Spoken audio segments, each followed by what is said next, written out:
قد أفلح المؤمنون. Assalamu alaikum guys, it's your brother here, Ibn Asad. Typically I'm the one editing these videos, but for once I will be doing a video of my own. This video is not going to be like our other videos. In this video we'll be responding to a special someone in our hearts. Is Baba Fariduddin. Baba Fariduddin Ganguteli. Yes, that is right. We will be responding to Farid al-Bahraini, aka Farid Responds. About a month ago, Farid sent Sayyid Ahmad and all the Shias a special Eid present. That present was a brief article aiming to outline 7 reports that Farid attempts to depict as distortions attributed to Kulayni.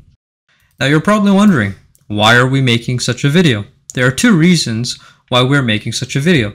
The first reason is that Farid presents a good number of old arguments that you will find on blogs from the early 2000s along with a few new ones. What we desire is there to be a video going over all of them and showing their refutation. The second reason is we would also like to show how Farid is not someone to be taken seriously concerning the topic of Shia Islam. You will see cases where he is not aware of what he is quoting. You will also see cases of him consciously strawmanning the Shia position. You will see a case where he retracts one of these distortions and copes with a pathetic argument. This cope will then proceed to shoot his other arguments in the foot. With the context given and our niyyah presented, we will now proceed to these made-up distortions. Bismillah. What you see right before you is a common Ismaili polemic that Farid is plagiarizing. On the left side we have the report of Kulayni, and on the right side we have Ali ibn Babawayh's report from Imam al-Tafsir.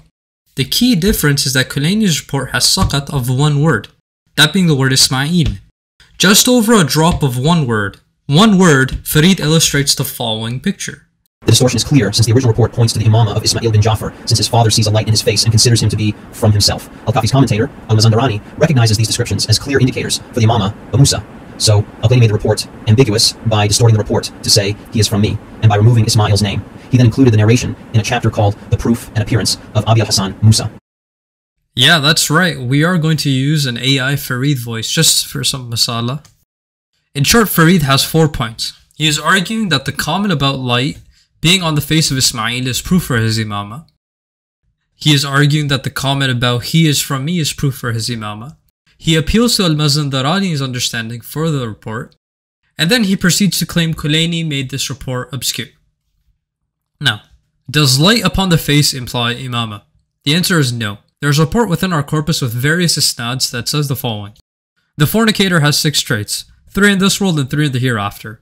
As for the traits in this world, then the nur of his face dissipates, he inherits poverty, and his death is hastened. As for the traits in the hereafter, then it is the anger of the Lord, a harsh judgment, and residing eternally in the fire. What we can derive from this report is, since a zani had light upon his face at one point, that means light being upon one's face is not something intrinsic to the imam alone. By the way, here is a map with all the chains for this report. Question 2. Does he is from me imply imamah? No. If the report meant anything for the nas of Ismail, we would not have Saduq challenging the Ismailiyah to provide a single report for his nas. Saduq does go on to explain the reports related to Bada that are misinterpreted, but does not mention this hadith at all. Saduq had his father's book, so he definitely came across this report. If this was nas for Ismail, why did he not reconcile, explain, or even mention it? Why would he make such an easily refutable claim? Question 3. Does al-Mazandarani's view hold value? No, it does not. He misunderstood the hadith. The report is not about Imam Musa al-Kadhim, but it's about Ismail. Question 4. Did al-Kulayni make the report ambiguous? No. If Kulayni wanted to distort this report, he should have removed the clause related to their maternal relation. Keeping that clause is redundant for such a motive. Anyone who knows a lick about Ismail, Abdullah, and Imam al-Kadhim will be well aware that Abdullah does not share the same mother as the Imam. Now you're probably wondering, if this report is not related to the nas of al-Kadhim, then why did Kulayni put it in this chapter? What you see before you is Imam al-Tafsir of Ali ibn Babawayh. He, in his work, includes this report in the chapter refuting Abdullah's imamah. So it is more likely that Kulayni narrated this in the chapter to refute the alleged imam of Abdullah al-Aftah. since this hadith implies he is not a believer by mentioning his brother has light on his face. Moving on to distortion 2. What we see here is that on the left we have Kulayni's report and on the right we have Safar's. The main difference here is that Kulayni's report is missing the phrase, to the right of its Lord, and both his hands are right. Farid purports the following. The narration has been tampered with due to affirming two right hands for Allah the Almighty. The narration in its original form is in line with what is ascribed to early Qummi scholarship. Al-Sharif al-Murtada points out that just until yesterday, all the people of Qum, with the exception of Abu Ja'far ibn Babawayh, were anthropomorphists and fatalists. Their books and works testify to this and express it. The term anthropomorphists is also used by deniers of attributes of Allah for anyone that affirms them. In short, Farid implies that Kulayni distorted this report due to his anthropomorphic stance, while a Safar, an assumed anthropomorphist, preserves the report. Had Farid even studied al-Kafi with depth, he would have noticed that Kulayni transmits from al-Barqi a report with the same meaning. If Kulayni distorted that previous narration due to its content, why did he not distort this narration? This report in al-Kafi is one-to-one identical to the one in al-Mahasin of al-Barqi. When Farid got refuted with the following point, he ended up coping by saying Muhammad ibn Yahya is the one likely to be the one who did the distortion. In my article on the Distortions of al-Kulayni, I pointed to the existence of this distortion in al-Kafi. The tradition, in its earlier form in al-Basair, mentions that Allah has two right hands, but this is absent in al-Kafi. The chains are similar, both quoting Ahmad bin Muhammad. The one in al-Kafi includes two narrators that are different, al-Kulayni himself and his teacher, Muhammad bin Yahya. I've shown examples of al-Kulayni tampering with reports before, so he seemed to be the likelier suspect. However, I have been shown that mentioning Allah's two right hands is found elsewhere in al-Kafi, in a chapter called Love for the Sake of Allah and Hate for the Sake of Allah. This report doesn't come through the path of Muhammad bin Yahya. With this in mind, and since al-Kulayni does not have an issue with using this description, it is much likelier that this distortion was made by Muhammad bin Yahya. This is a much likelier possibility than al-Kulayni merely forgetting to tamper with the other report. It should be noticed that Muhammad bin Yahya is a major Shi'i narrator with 3,114 reports in al-Kafi. He is regarded as trustworthy. However, this tampering of the report suggests otherwise. Regardless, al-Kulayni does not seem to be guilty in this report, and I am always happy to be corrected. More to come, inshallah. To that we say, congratulations Farid, you've shot yourself in the foot. You've used the words of al-Murtha about the early Qummis before Saduq to imply certain distortions. But now you are claiming an early Qummi is distorting an anthropomorphic report. Farid in his Tahrifat of Saduq alleges that he, Saduq, distorted an anthropomorphic narration of Muhammad ibn Yahya. But now Farid is saying Muhammad ibn Yahya is distorting an anthropomorphic report. So is he a Mujassim or not? I'm going to backtrack a bit to a specific claim Farid makes. The following words of al-Murtada are often used by the opponents of the Shia, like Farid. What they do not tell you about these words is that if anyone simply investigates the types of reports the Qummis transmitted, it's clear that this is not the case. Here's a small chart that demonstrates this. Also, just for the sake of completeness, I will present a few lines from Sheikh Saduq about this very topic. Sheikh Saduq says in this statement that the reason he compiled Kitab al-Tawheed is due to the ignorant masses projecting their preconceived understandings of our hadiths. The Sunnis, if they look at our hadiths, will take it in a very literal way. This led them to conclude we believe in Tashbih and Jabr even though we do not understand it that way. Now that this misunderstanding is settled, we will now proceed to Distortion 3. Kulayni's version and al-Barqi's version have a difference of the phrase, and one won't be excused until they know their Imam. From this droppage of a phrase, Farid makes this ridiculous claim. The underlined sentence may have been removed due to it contradicting the concept of excuse by ignorance. The narration directly contradicts others in al-Kaf that point out that not being familiar with these differences is a reason for one to be excused. To Farid we say, if this was removed by Kulayni for its content, then why does he narrate this clause in a similar meaning in other parts of his work? Here are two examples.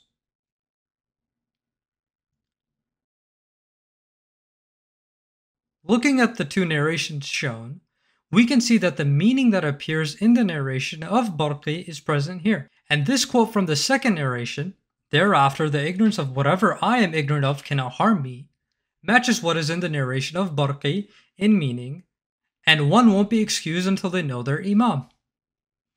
Nice try Ganguteli, but this won't cut it.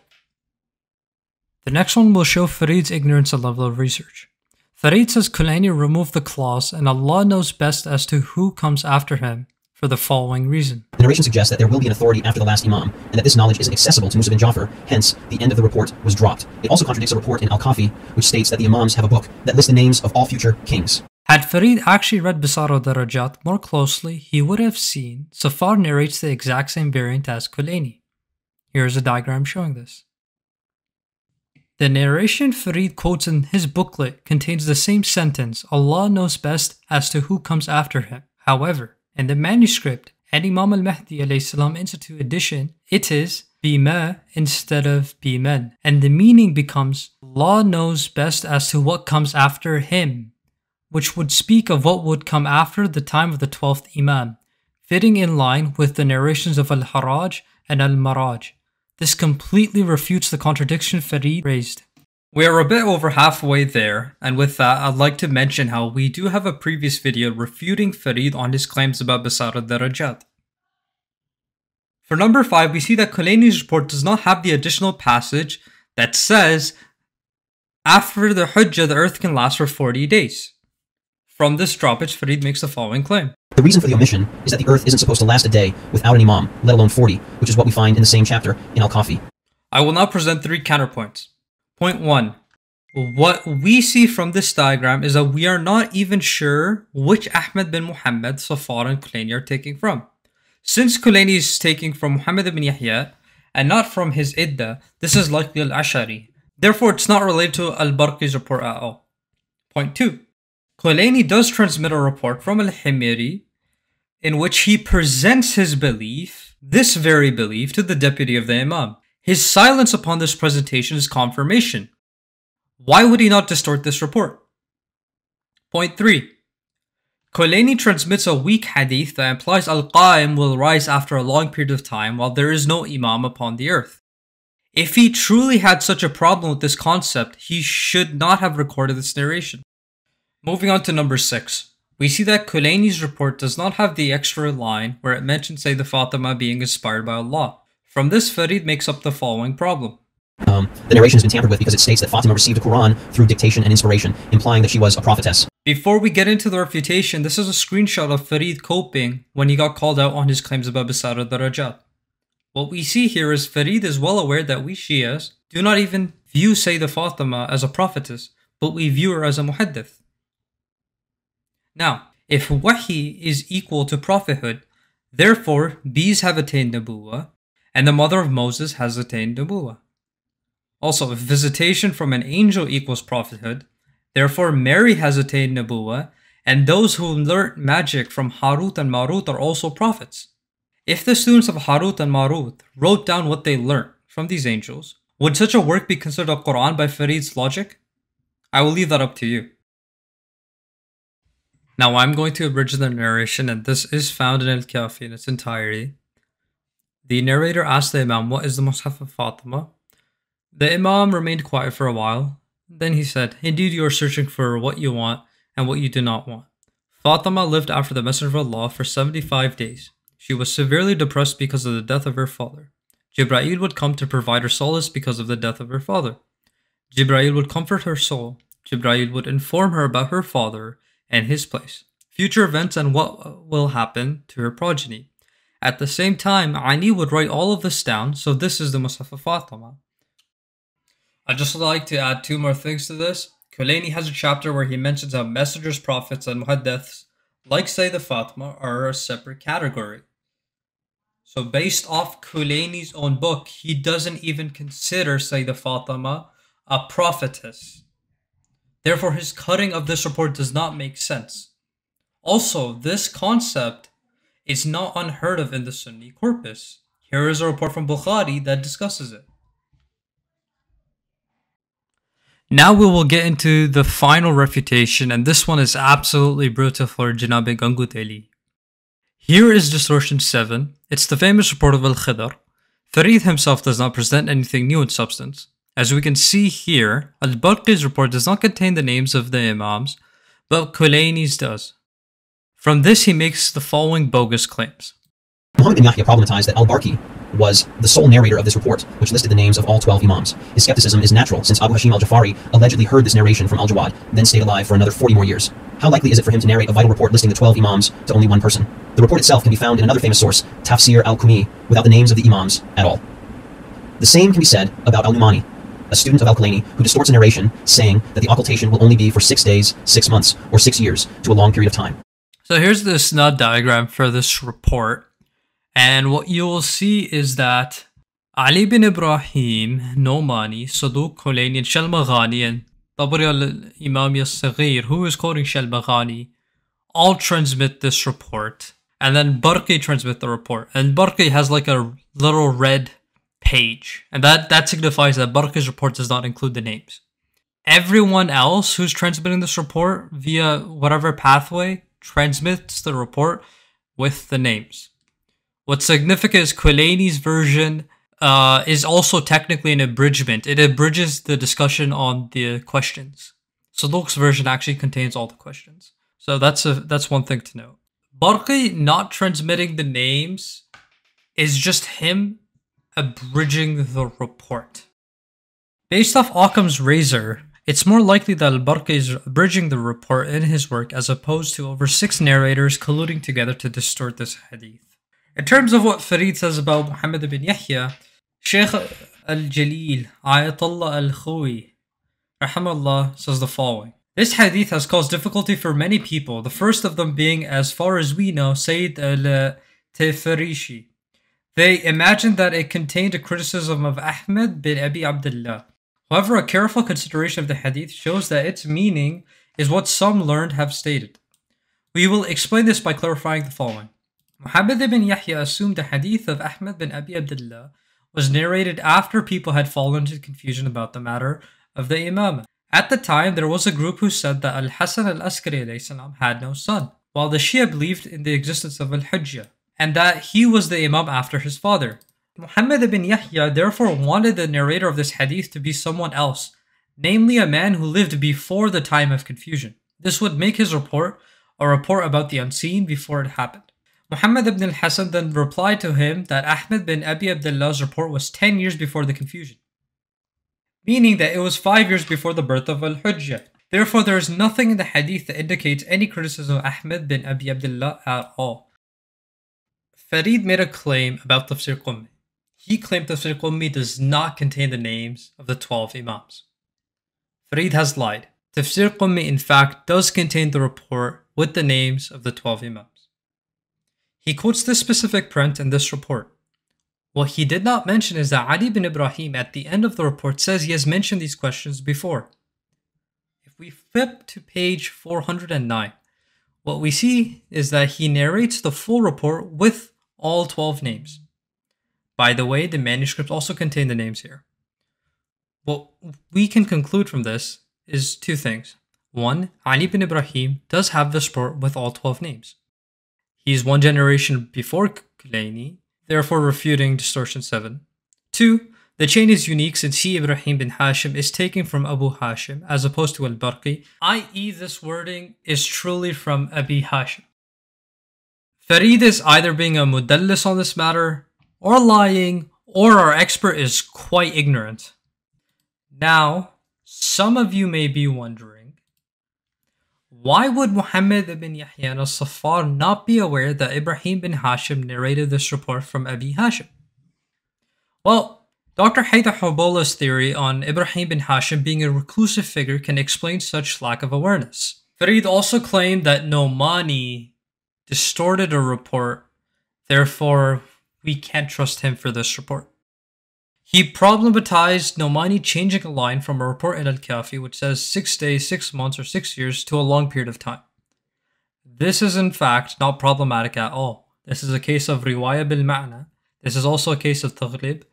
This is a report related to prophecy, so the precise wording is not detrimental. This is a clear red herring to discount Numani's report. An additional thing I'd like to mention is that the latest research shows إثبات الوصية of al-Mas'udi is not إثبات الوصية of al-Mas'udi. It's in fact Kitab al-Awsiyah of Shalmagani. Now here's this report in إثبات الوصية. It contains the names. Here's Dalail al-Imama of Tabari al-Saghir having a chain to a Shalmagani, and it's the same exact report. Now that we are aware that Shalmagani has this report within his work, you're probably wondering, okay, well, Shalmagani is a ghali. He's actually cursed by the imam. So why would we take his work as hujjah? Well, Shaykh Tusi in Kitab al-Ghaiba quotes Hussein bin Ruh saying that we should take what he has transmitted and leave what he believes in. And Sheikh Tusi, in that very work, Kitab al-Ghaiba, transmits a few reports from Kitab al-Awsiyah. Sheikh Tusi very likely viewed this book as one of those books from Shalmagani that we should rely on. Kulayni began to write his work in 308 and finished around 328. He dies the following year in 329. His work gets popularized primarily after his death.